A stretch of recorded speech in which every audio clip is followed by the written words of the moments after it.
Right, so it takes a certain kind of genius to hand a peace prize to someone who backed the sanctions starving her own country, but the Nobel Committee has formed for such things. Every few years, it finds a new way to mistake alignment for virtue, and this year's performance comes with oil, exile, and, well, Donald Trump having a hissy fit as well. María Corina Machado, Venezuela's opposition darling and Washington's preferred Democrat in waiting, now joins a club whose past members include drone presidents and warmongers rebranded as peacemakers. Oslo might call it courage, Caracas more likely to consider it collusion. The truth lies somewhere between a press release and the ration line, though. If peace now comes dressed in gold and enforced through embargo, then perhaps it's time to stop asking who deserves the prize and start asking who keeps getting to define what peace even means these days.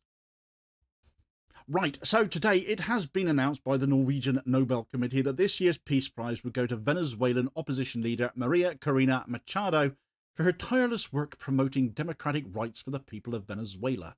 The committee chair, Berit Reiss-Andersen, described Machado as a courageous advocate of non-violent change in the face of repression. Western governments hailed the choice. Washington called it a tribute to the Venezuelan people's demand for democracy, albeit caveated by Trump a little bit for being a little whiner about the award going to Venezuela of all places, and not to him, never mind Machado's pro-US leanings. Brussels said it highlights the universality of human rights, but in Caracas the reaction was the opposite. President Nicolas Maduro's government called the award an insult to the Venezuelan people and an endorsement of coercive policies that have inflicted suffering. The committee insisted the decision was moral, though, not political. Every piece of evidence points the other way, though, and you can't say you don't do politics because everything is political after all. The Peace Prize intersects exactly with the foreign policy aims of the US and EU towards Venezuela, so let's talk about that. Let's see how that is. Let's go through the facts of this a bit. Machado trained as an industrial engineer and co-founded Sumate in 2002, a civil society group that organised a recall referendum against former President Hugo Chavez.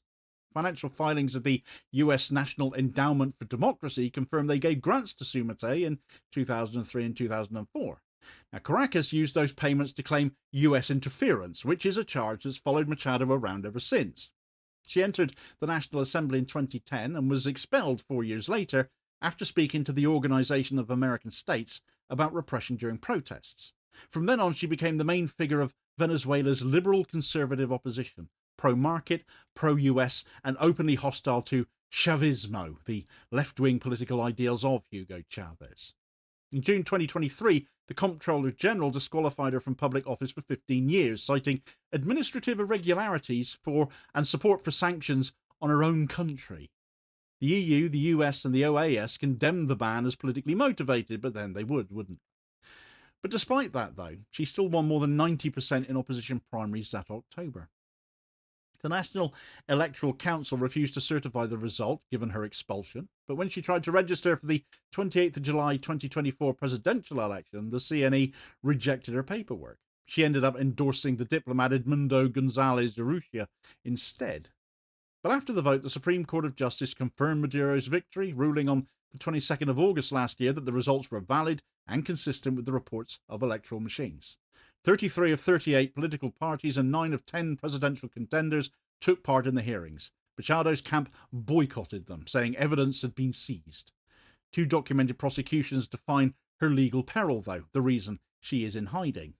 In March of last year, Attorney General Tarek William Saab accused Machado of complicity in destabilising actions. Her aides Henry Alvarez and Dignora Hernandez were detained, and Saab's statement and subsequent coverage linked the alleged plot to US Agency for International Development Programs. Once more, ties to the US got exposed. In November 2024, the public prosecutor opened a probe over her support for the House of Representatives Bill 825, the Bolivar Act, a US House bill expanding sanctions on Venezuela, so again siding with the US against her own people, her own country. And the office called this treason to the homeland, citing Articles 132, 128 and 37 of the Venezuelan Criminal Code. Machado rejects the accusations. She describes them as part of a campaign to criminalise dissent. But the humanitarian backdrop to the situation in Venezuela is measurable and relevant given what Machado allegedly supported. The UN Office of the High Commission for Human Rights reported just last month that unilateral sanctions were worsening shortages of food, medicine, and fuel in Venezuela. Between 2013 and 2021, Venezuela's GDP fell by about 75%. More than 7 million people have left the country, according to the UN Refugee Agency. The government blames sanctions. The opposition blames mismanagement. But external restrictions undeniably compound any internal failure. Surely that should be obvious to anyone. So after the Nobel announcement, Western officials claimed a moral victory here. For Washington and Brussels, the award gave them sound bites to attack Maduro again. Editorials in major newspapers praised courage rewarded. In Caracas, state outlets branded it colonial arrogance. Officials said the medal celebrates sanctions that starved Venezuelans. Oslo, in effect, has honoured the sanctions that starved Venezuela, then. And that contradiction should define this entire story. A humanitarian disaster recast as democratic virtue, but of course it's not being spoken about in those terms. The Nobel Committee operates independently on paper, but within a Western ideological frame. Since 1990, most peace prizes have gone to causes aligned with US and EU policy. Aung San Suu Kyi, Liu Xiaobo, Ales Bialyatsky, Naj Mohammadi. The 2025 choice extends that pattern into Latin America now, and Machado fits the template: English-speaking, market-friendly, and adversary of a socialist state. The committee's statement omits her support for sanctions on her own people, though. By abstracting democracy promotion from economic consequences, it converts politics into morality. Maduro's officials present every prosecution as defence of sovereignty. They cite past US interventions, Guatemala, Chile, Nicaragua, as precedent. Their evidence, such as the NED funding record, is factual. Their conclusion that all opposition is foreign serves power. Within that framing, the Nobel Prize ends up becoming proof of conspiracy. It shows, they argue, that Western powers still believe they can anoint Latin America's heroes from abroad. And for domestic audiences, that argument works. Elsewhere in the region, leaders chose restraint over it. Colombia's foreign ministry expressed respect for democracy within sovereignty. Brazil's Lula da Silva hoped the award would encourage dialogue. Mexico's Andrés Manuel López Obrador repeated his opposition to unilateral sanctions. Together, those statements form a quiet countercurrent here. Skepticism of both Maduro's government and Washington's moral authority as well. The UN Special Rapporteur on Unilateral Coercive Measures, Alina Duan, stated last that the expanding use of sanctions undermines the very human rights standards they claim to protect. She urged governments to lift restrictions that were impeding access to food and medical care. Machado has taken the opposite line to that. In interviews during 2023, she described external pressure as the only language the regime understands. But it's the people that suffer under sanctions. It's why other nations such as China and Iran are finding ways around US sanctions, as I spoke about in another video the other day.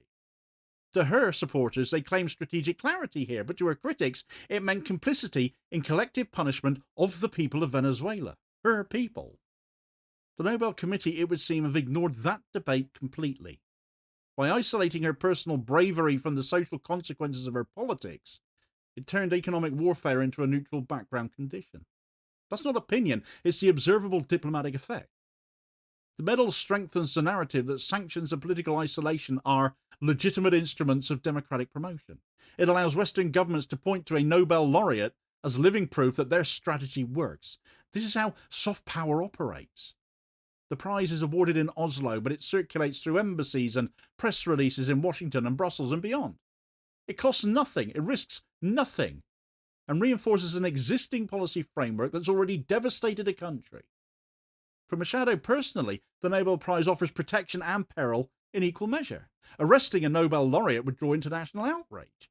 But her legal vulnerability hasn't changed, as does nor is the apparent evidence. Court summonses and travel restrictions can keep her contained without spectacle, medal or no. Caracas reporters have noted that her events are often disrupted and her staff monitored. She now lives in political limbo, too high profile to imprison, too polarizing to unify the opposition. Inside Venezuela, some citizens see the prize as validation of resistance, others see it as foreign intrusion. Daily life changes for none of them, though. Inflation, power outages and shortages continue. The medal in Oslo has not produced medicine in Maracaibo or electricity in Merida. The Nobel Committee's own wording for her tireless work promoting democratic rights sounds unassailable until tested against material reality.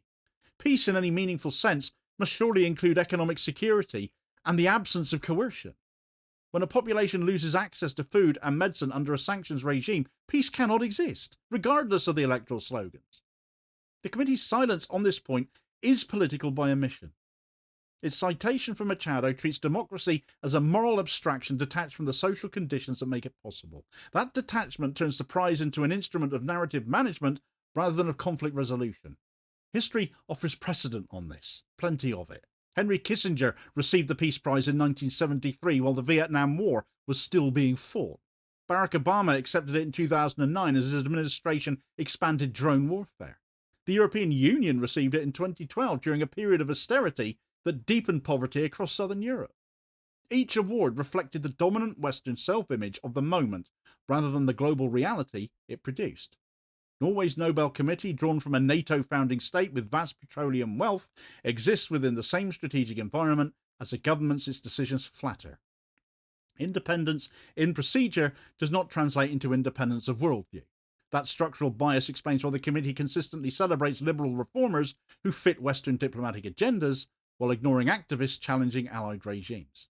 And with a 50-year lock on how the decisions get made each time, they go unchallenged for quite a while, but the pattern still speaks for itself in the results. Across Latin America, the reaction to the 2025 award was cautious because the memory of externally engineered democracy runs deep. From Guatemala in 1954 to Chile in 1973 to Bolivia in 2019. US and European intervention has often arrived with moral justification attached. Venezuela's experience with sanctions and regime change rhetoric fits this picture very well. At the Community of Latin American and Caribbean States Summit in Quito last month, governments restated their opposition to unilateral sanctions and external interference in political processes. Though Venezuela was not specifically mentioned, the implication was unmistakable. Regional leaders understand that a Nobel medal for one US-aligned opposition figure today could become a diplomatic weapon against them tomorrow. The Nobel Committee's announcement omitted every substantive issue that defines Venezuela's crisis by their choice of recipient. It did not mention the humanitarian cost of sanctions, the need for negotiations, or the millions displaced, because these things never do. It elevates one figure whilst erasing the social catastrophe that apparently surrounds her. In Caracas, empty supermarket shelves and shuttered petrol stations remain the real backdrop to this year's Peace Prize. The contrast between Oslo's ceremony and Venezuela's deprivation summarises the moral distance between Western institutions and the populations they claim to defend. From the verified record, it's reasonable to infer three clear purposes behind this year's prize there. First, it reinforces the Western consensus that Nicolas Maduro's rule is illegitimate. Second, it reassures Western publics that their governments still embody liberal virtue despite foreign policy crises elsewhere. And thirdly, it frames any Latin American neutrality as moral cowardice. No coordination is required, the alignment is all baked in. The result, however, is just the same, a humanitarian disaster recoded as proof of democratic progress. For Venezuela, this award changes nothing on the ground and just makes political reconciliation even harder. Maduro's government can now claim that negotiations are futile because the opposition acts under foreign tutelage. Machado's movement, meanwhile, gains prestige but loses flexibility, and compromise ends up appearing more like betrayal.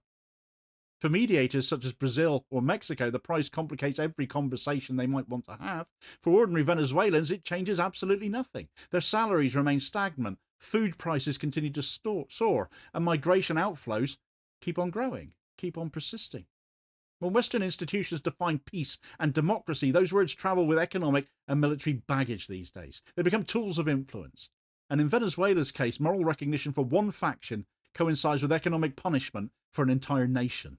When the West needs a hero, someone else pays the price. The Nobel Committee has again assigned virtue according to alignment rather than outcome. If peace is to recover any sort of meaning, it must include lifting measures that destroy livelihoods. A democracy achieved through deprivation is not democracy, it's submission.